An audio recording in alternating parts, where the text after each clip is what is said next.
Hello, ladies and gentlemen. There's Cody. Welcome to another Street Cable Gino. Today we're going to do an actual surprising one. We're going to talk about Triplemania, which just happened yesterday in Mexico City.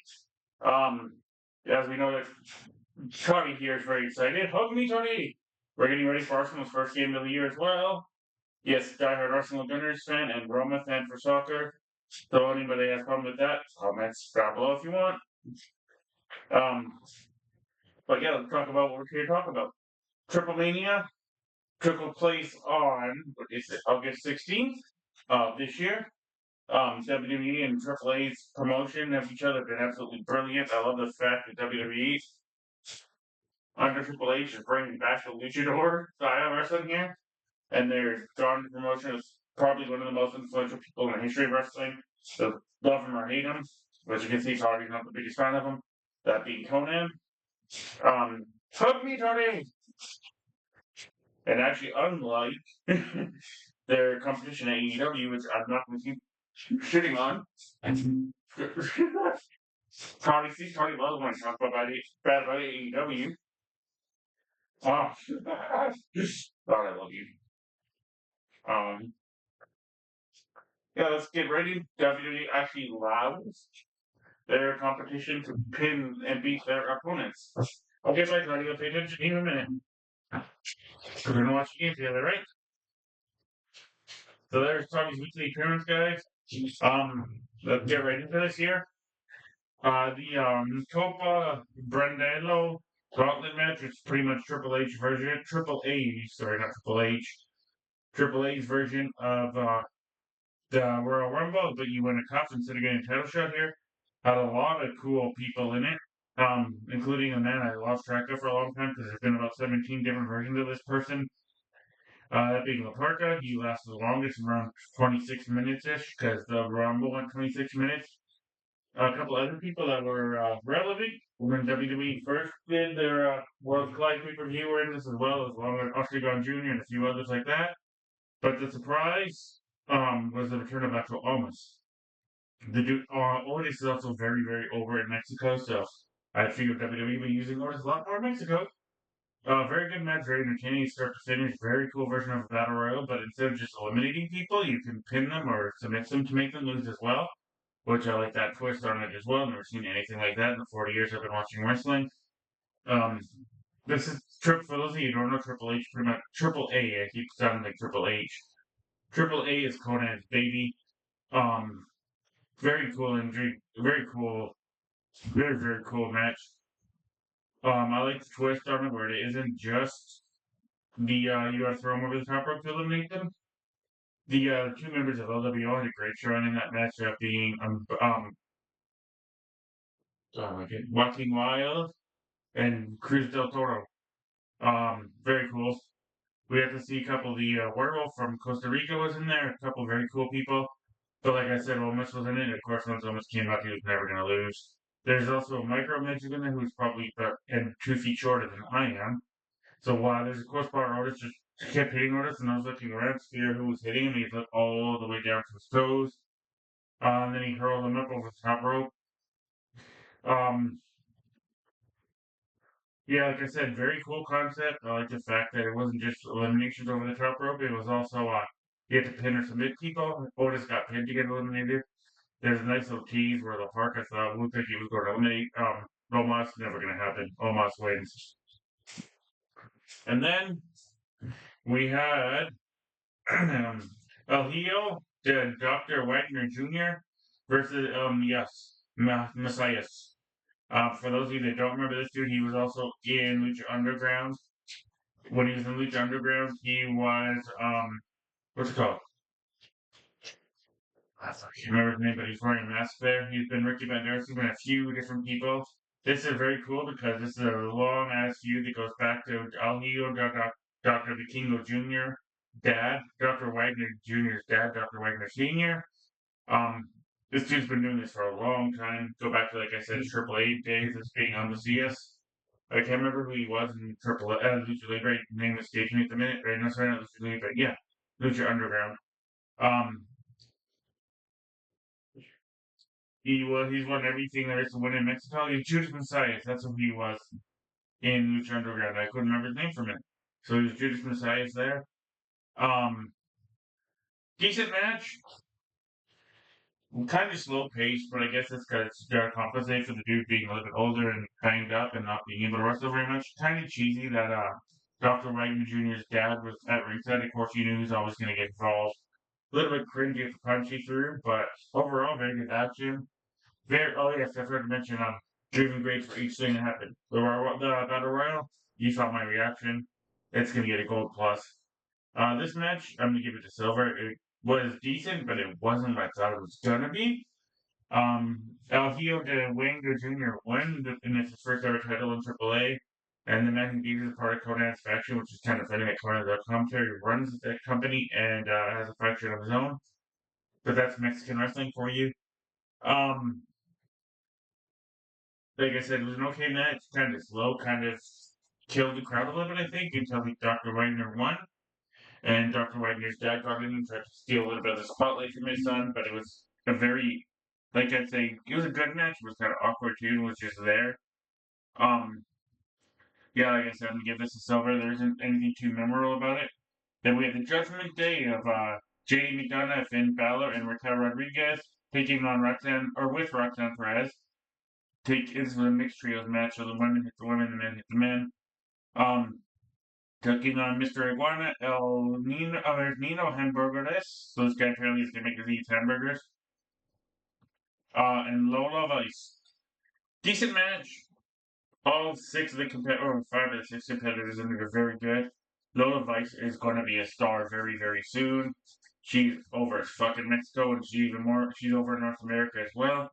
Um, I still am not a big fan of Raquel Rodriguez. This rip-off female version gimmick of Diesel is not very good because Diesel himself wasn't good. I just don't see what WWE sees in Raquel. That might just be me. I'm not trying to shit on her or anything, but I just don't see anything special with Raquel. Um, that being said, the match itself very good. We even saw Demonico, which is Finn Balor's version of Mystery Iguana. A lot of action, a lot of cool spots. Uh, Roxanne Perez gets involved, and of course, the distraction, interference, or chaos. We start from there. I like that WWE didn't do it a lot in this show compared to what they've been doing lately on their shows. Um, I just don't like the fact that the person who took the pin. I don't think Lola Vice was the right person to take the pin in this match. Judgment Day wins, of course, because I say Lola Vice took the pin. You could have had Iguana get pinned or Hamburger Man, because I don't know people know a lot about Hamburger Man, but if you're trying to establish a star like Lola, it kind of hurts her to take a loss in trios tag team match. Especially, no offense, and this is no disrespect, but especially somebody like Raquel Rodriguez, who is not really going to be ever to level. I think Raquel, Lola Vice can reach personally, but like I said, very good match. And I know, yes, Raquel is a former NXT champion, but I think that was kind of transitional, to be honest with you, just to get it on to Mandy. Um, Speaking of which, Mandy Rose apparently may or may not be coming back. We'll talk about that later on. Um, like I said, good match. It was entertaining. There's a lot of cool spots. The fact that Domenico ate La Gulayabana, or La Yesca, sorry. Um, well, I did a lot. So for that fact, I'm going to give it a gold. The action itself was also very, very good. Um, Very good match. I believe after that we had the street fight for the AAA tag team titles, and this is where I'm saying that WWE actually lets the people they're partnering with win, whereas AEW doesn't really usually let that happen, even on their collisions or dynamics or anything like that. They refuse to let every company's wrestlers win, put over other companies' wrestlers. Why they lost? Stephanie Becker. Pagano and Psycho Clown versus Los Garces in a street fight. Very good match. A lot of entertaining spots, very crazy table spots. There's actually a retarded spot to lose it to end this match, where the two clowns wrapped up Garza Jr. Or sorry, not Garza. Yeah, Garza Jr. And with barbed wire, and second clown hit him with a Spanish fly with barbed wire wrapped around him, and Garza Jr.'s selling of this was absolutely incredible. But that's the finish of the match. 1, 2, 3 Spanish fly with barbed wire. This match kept me entertained start to finish. If you got 13 minutes out of your day, go check it out. He is psychotic and brilliant at the same time, and probably what hardcore wrestling should look like. If that's your thing, and I kind of am a fan of it in a way. Brilliant, brilliant match, great storytelling, and we have new tag team champions to AAA. I just hope WWE doesn't forget about the Garzas and Santos now and just put them back into jobbers because those two dudes are extremely talented, but we'll see what happens from there. The fact that the WWE is actually allowing, and I know, yes, they don't do this with TNA, but they do it with AAA for some reason, which makes no sense. But WWE allowed somebody to win titles from their wrestler. Again, like I said, absolutely brilliant storytelling, great match, entertaining, kept me enjoyable throughout the whole match. Gold plus. The Flamer versus Sabi Apache versus Natalia was next for the Reina de Reinas Championship. The fact the referee had to be heel in this match, kind of. I love Natty. The other two girls I don't know a lot about. It was an entertaining match. Um, the finish was kind of wonky, mine personally, because the referee still counts at three when you can clearly see the person's foot on the ropes. And then Natty and Apache fought after the match, to make no sense unless we're setting up a Natty and Apache match for later on in Mexico. Um, it was just for me. This match was just here. It was entertaining. It was very good. It was hard hitting.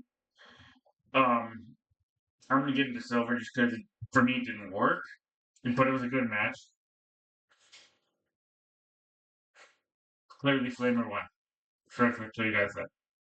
And then we had probably one of the most psychotic things I've ever seen in my life. If you guys have 15 minutes out of your day, go check out that four-way match for the AAA Mega Championship. El Hijo del Vikingo defeated versus Dominic Mysterio, Dragon Lee, and El Grande Americano. El Grande Americano sung his own theme song to the ring. Brilliant. He's over as fucking Mexico. Dragon Lee got a massive pop. Go and just listen to the reaction Dominic Mysterio got in Mexico.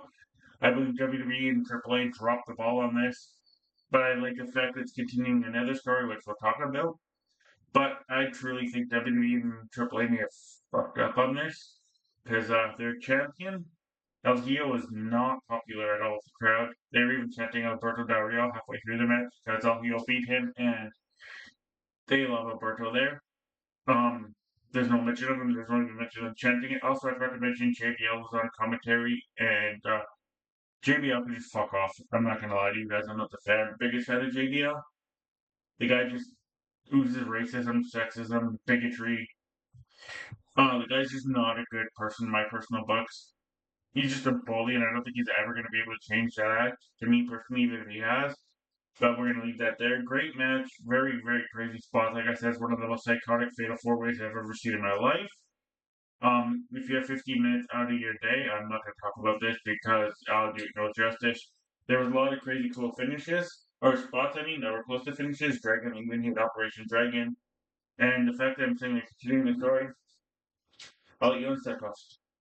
AJ Styles actually played a factor in this match as he interfered and hit a Styles Clash on Dominic Mysterio, and Dominic Mysterio was defeated by the 630 senton. And the craziest part about this whole thing, Dominic Mysterio used his grandfather's mask, put a metal plate in it, was very about this close away from winning the AAA championship. That's why I say WWE dropped the ball because Dominic Mysterio versus AJ Styles from Triple A or Triple A, what do you want to call it, championship, and Intercontinental title. That would have been incredible. But I love the fact that we're continuing AJ versus Dominic, and I think AJ is going to win that Intercontinental title very, very soon. On that note, guys, Cardi needs to go to the bathroom. I'm gonna give this a gold plus. I'm gonna give the entire show a gold plus. There was two matches that were just there, but they didn't ruin the show at all. The Mexican crowd is absolutely insane. If you guys have not ever watched the Mexican show, go check this out. It is absolutely incredible. I cannot wait to see what WWE and AAA do in the future. Also, congratulations, Conan was inducted into the AAA Hall of Fame on the show. And on that note, guys, we're gonna talk to you in a few days here, but I gotta go let Tony to the bathroom and peace out.